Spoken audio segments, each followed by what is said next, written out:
কলার মোচা খুবই উপকারী একটি সবজি। আয়রন আর ক্যালসিয়ামে ভরপুর আর হজমের জন্য খুবই ভালো। আজ তৈরি করছি ধনেপাতা আর মোচা দিয়ে তৈরি চপ বা বড়া। এটা তৈরি করতেও বেশি সময় লাগে না। অল্প কিছু উপকরণ হাতের কাছে থাকলেই সুস্বাদু এই বড়া তৈরি করা যায়। বড়া তৈরির মোচা এরকম ছোটো করে কাটলেই ভালো হয়। এবার পরিমাণ মতো লবণ, হলুদ, সামান্য চিনি এবং ভাজা মশলার গুঁড়া দিয়ে দিলাম। এই মশলার মধ্যে জিরা, ধনিয়া, গোলমরিচ, সামান্য একটু গরম মশলা ভেজে একসাথে গুঁড়ো করে রেখেছিলাম।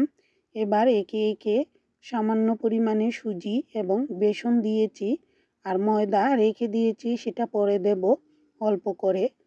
অল্প জল দিয়ে ভালো করে শুরুতেই মাখিয়ে নেব। ময়দা যতটুকু সম্ভব কম দিলেই ভালো হবে। আর সামান্য পরিমাণে সুজি দিয়েছি, তাহলে মচমচেও হবে। মাখিয়ে নেওয়ার পর এবার অল্প একটু ময়দা দিয়েছি, আবারও সামান্য জল দিলাম। আর এবার ভালো করে মাখিয়ে নিতে হবে।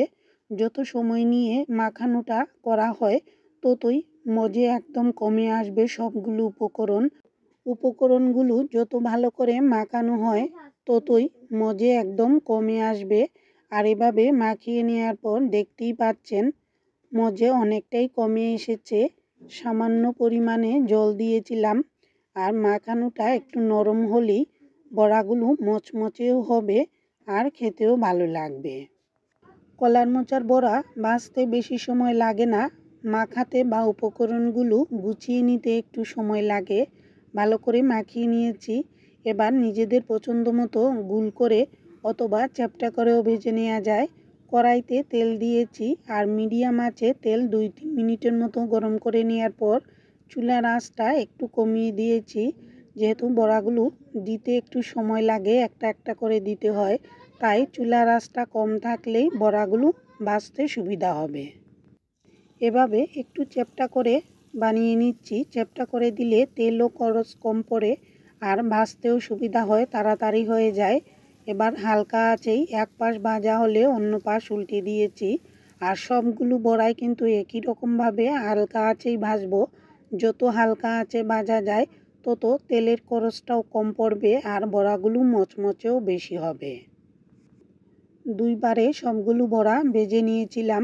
প্রথমবার একটু কম করে দিয়েছি আর প্রত্যেকটা বড়াই এরকম 2 থেকে 3 বারে উল্টে পাল্টে দিয়ে মচমচে করে ভেজে নিয়েছি।